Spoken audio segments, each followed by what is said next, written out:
مرادوں سے دامن نہیں کوئی خالی قطاریں لگائے کھڑے ہیں سوالی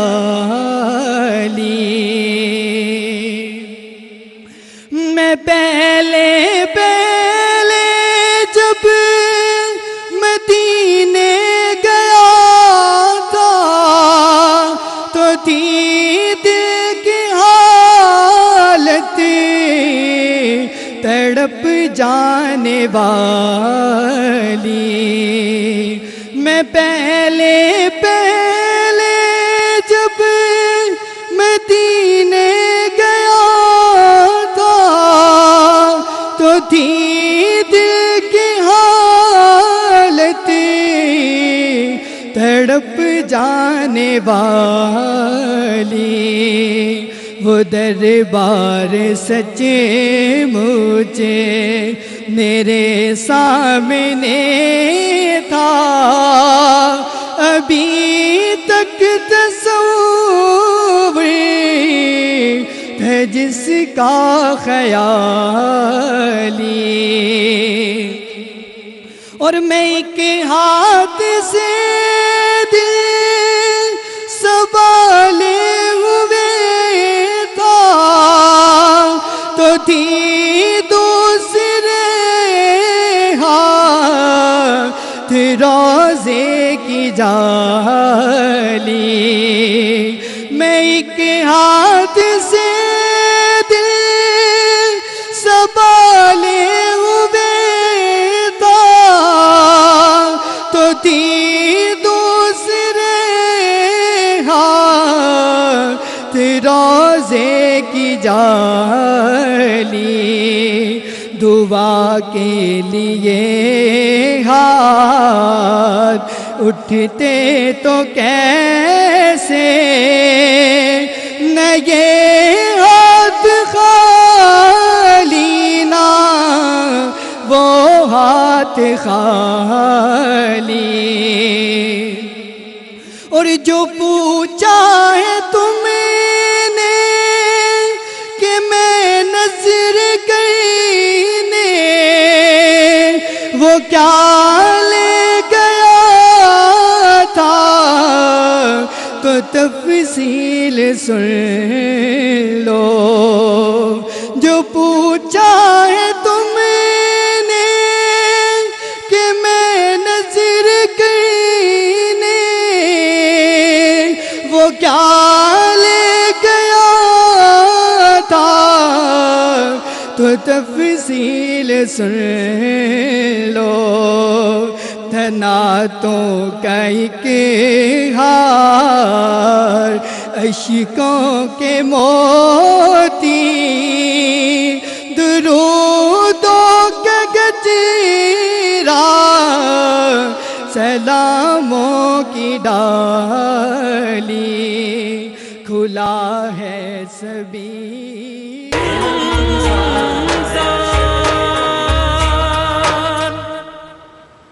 welcome back from the break viewers. ہمارے ساتھ علامہ حسن رضا ہمدانی ہیں, پروفیسر ڈاکٹر محمد سعد صدیقی ہیں, are teachers, are guides, are mentors, اور آف کورس ہمیں بریک کے بعد جوائن کیا ہے محمد شہزاد قادری نے. السلام علیکم. اور انہی کے ساتھ ہم اپنے پروگرام کو کلوز کریں گے کلام سنتے ہوئے, لیکن ابھی ہم اس کی طرف آئیں گے شہزاد بھائی, تو کچھ دیر کی بریک آپ سے لیں گے کیونکہ ہم نے اپنی گفتگو کو ویورز ریپ اپ کرنا ہے. کوشش یہ ہوتی ہے کہ اس مرحلے میں کانورسیشن کو سمیٹ لیں, تو وداؤٹ فردر اڈیو جی ڈاکٹر صاحب. دیکھیے بات یہ ہے کہ میدان جنگ میں جو واقعات ہوئے علامہ صاحب نے بڑی خوبصورتی سے بہت اختصار اور جامعیت کے ساتھ ان چیزوں کو بیان کیا, اور یہ بات آئی کہ 70 قریش مکہ کے سردار مارے گئے اور 70 مسلمانوں کی قید میں آ گئے. صحیح. اچھا, اب یہ جو 70 مسلمانوں کی قید میں آئے یہ لائے گئے مدینہ منورہ, لے کر آئے گئے اور ان کو مسجد نبوی کے مختلف ستونوں کے ساتھ باندھ دیا گیا, اور رسول اللہ صلی اللہ علیہ وسلم نے یہ تاکید کی کہ ان کی خاطر تواضع میں کوئی کمی نہ آئے. ان کو کھانا وقت پہ دینا، بہترین کھانا وقت پہ دینا، اور یہ سب باقاعدہ ڈیوٹیز لگا دیں کہ بھئی فلاں فلاں کو تم دو گے، فلاں کو تم دو گے، فلاں کو تم دو گے، یعنی ان کے کھانے پینے میں کوئی کسر نہ رہے، کوئی ان کے خاطر تواضع میں کسر نہ رہے. وہ جناب وہاں بندے ہوئے ہیں، اور مسلمانان مدینہ آپس میں ان کے متعلق مشورہ کر رہے ہیں کہ بھئی اب ان کا کیا کیا جائے.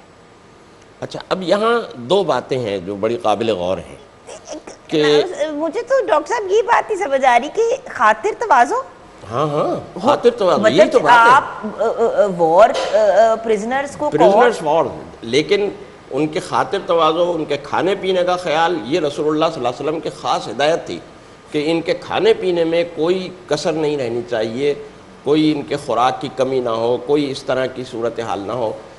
اچھا، اب جو دو باتیں جو میں عرض کرنا چاہ رہا ہوں وہ یہ ہے کہ ایک تو یہ کہ قریش مکہ کے لیے یہ منظر جو تھا یہ بڑا ہی عجیب و غریب تھا یا تکلیف دہ تھا. یعنی میں سمجھتا ہوں کہ قریش مکہ کی جو نفسیات تھی، جس کا میں پہلے بھی ذکر کر رہا تھا، اس نفسیات کے مطابق ان کا 70 آدمیوں کا مارا جانا شاید ان کے لیے اتنا افسردہ کرنے والی بات نہیں تھی جتنا یہ بات ان کے لیے بڑی سہانے روح تھی کہ ان کے 70 آدمی کسی اور کی قید میں ہیں اور وہ ان کے متعلق مشورہ کر رہے ہیں کہ ان کا کیا کیا جائے، اور مختلف لوگ مختلف رائے دے رہے ہیں. کوئی کہہ رہا ہے ان کو مار دو، کوئی کہہ رہا ہے ان کو چھوڑ دو، کوئی کہہ رہا ہے فدیہ لے کے چھوڑ دو. یہ مشورہ ہو رہا ہے قریش مکہ کے متعلق. ٹھیک ہے، قریش مکہ کے متعلق یہ چیز جو ہے، یہ یوں سمجھ لیجئے کہ قریش نے کبھی خواب میں بھی یہ سوچا نہیں ہوگا کہ ہمارے متعلق کوئی دوسرا مشورہ کرے گا کہ ان کو سلامت رکھا جائے یا ان کو مار دیا جائے. ایک تو یہ بات ہے. دوسری چیز جو قابل غور ہے وہ یہ ہے کہ دیکھیے بہت سارے مشورے آئے، لیکن یہ مشورہ کسی نے نہیں دیا کہ ان کو، کیونکہ اس زمانے میں جو کلچر تھا جنگ کا وہ یہی تھا کہ جو جنگی قیدی ہوتے تھے وہ تقسیم ہو جاتے تھے اور وہ غلاموں اور باندیوں کی طرح کی صورت میں لوگوں کو، لڑنے والوں کو دے دیے جاتے تھے. یہ مشورہ کسی ایک آدمی نے نہیں دیا، یہ تھی تربیت رسول اللہ صلی اللہ علیہ وسلم کی. حالانکہ اس کے متعلق کوئی بہت واضح حکم ابھی تک نہیں آیا تھا کہ بھئی قیدیوں کو غلام نہیں بنایا جا سکتا، لیکن اس کے باوجود یہ رسول اللہ صلی اللہ علیہ وسلم کی تربیت کا اثر تھا صحابہ کے اوپر کہ صحابہ میں سے کسی نے یہ مشورہ نہیں دیا کہ ان کو غلام کے طور پر جو ہے سب میں تقسیم کر دیا جائے، مجاہدین میں تقسیم کر دیا جائے اور وہ سب ان کو اپنا غلام بنا لیں، اپنا ملازم بنا لیں. یہ مشورہ کسی نے نہیں دیا. یہ ایک یعنی بڑی قابل غور بات ہے، اور یہ نظر آتا ہے کہ رسول اللہ صلی اللہ علیہ وسلم کی جو 13 سال کی مکی کی تربیت اور 1.5 سال کی یہ مدینے کی تربیت تھی، یہ اس کے اثرات تھے. وگرنہ یہ رائے آنا ضروری تھا اور متوقع تھا، یعنی جو اس کلچر کا یہ اثر تھا اور اس کلچر میں یہ بات ہونی چاہیے تھی، لیکن کسی نے رائے بھی نہیں دی ہے. ایکچولی یہی بات ہوتی نا، یہ سب سے زیادہ کسی کو ہیوملیٹ کرنا یا امبیرس کرنے کا طریقہ ہوگا نا کہ آپ کسی وار کے پرزنر کو جو جنگ لڑ رہے تھے، جو واریئرز تھے، ان کو پکڑ کے آپ قیدی بنا دیں، اس سے ان کو آپ وہ بنا دیں، غلام بنا دیں. مطلب اس سے زیادہ امبیرسنگ چیز کیا ہو سکتی ہے؟ اسی لیے تو یہ قریش کے لیے بھی ایک قابل فکر چیز تھی کہ اب یہ کیا کریں گے ان کا. جی بہرحال صدیقی صاحب نے بڑی اچھی طرح سے اس کو ایکسپلین کیا. اب مزید اس پہ بات کرنے کی ضرورت نہیں، مگر اتنا عرض ضرور کرنا چاہوں گا، اس میں ایڈ کرنا چاہوں گا ان کی بات میں. رسول اکرم نے قیدیوں کو 3 حصوں میں تقسیم کیا، اور یعنی 3 رویے ان کے ساتھ روا رکھے. ایک قیدی ہے، کچھ قیدی ایسے تھے 7 یا 10 کی تعداد میں کہ جن کے بارے میں کہا کہ ان کو قتل کر دیا جائے، بغیر کسی وقفے کے ان کو قتل کر دیا جائے.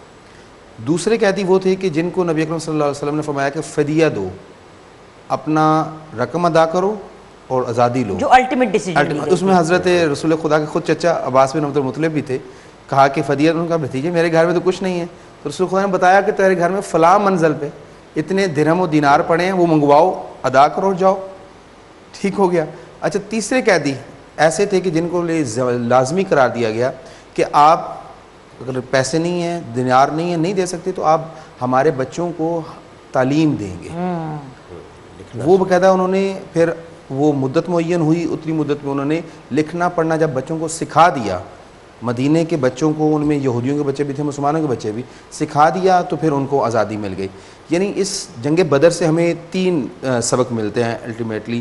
پہلا سبق کہ ہمیں اللہ اور رسول کے ساتھ جو وعدہ ہے اس کو ہر صورت وفا کرنا ہے، بالکل، چاہے سامنے دشمن کی جمعیت بھی ہو، اپنے معاملے اپنے رسول اور اللہ سے پیچھے نہیں ہٹنا ہم نے. ٹھیک ہے. دوسری چیز یہ ہے کہ دشمن کے ساتھ بھی حسن سلوک کے ساتھ پیش آنا ہے. صحیح. اور چاہے دشمن کے ساتھ حسن سلوک کے ساتھ پیش آنا ہے تو پھر اپنوں کے ساتھ کتنے سلوک کے ساتھ پیش آنا ہے یہ اس سے اگلی بات ہے. تیسری چیز، تعلیم ہمارے لیے کتنی اہم ہے. آج کرونا کی وائرس کی کیا اس کو کہیں گے ویکسین کے لیے ہم سب دیکھ رہے ہیں غیر مسلم کی طرف، جبکہ ہمیں اسلام کا پہلا مارکہ بتاتا ہے کہ علم کتنی بڑی چیز ہے. ہمیں مسلمان ہونے کے عنوان پر ہمارے اسلاف جہاں پہ طب کے حوالے سے تھے ہمیں اس طرف واپس پلٹنا ہے اور علم کے لیے اپنی جان مال سب کچھ قربان کرتے ہوئے علم کا حصول کرنا ہے. گھروں میں فارغ نہیں بیٹھنا، ٹیلی ویژن کے ذریعے یا دیگر تعلیم کے ذریعے جو ہے اپنے بچوں کو علم میں مشغول رکھنا ہے.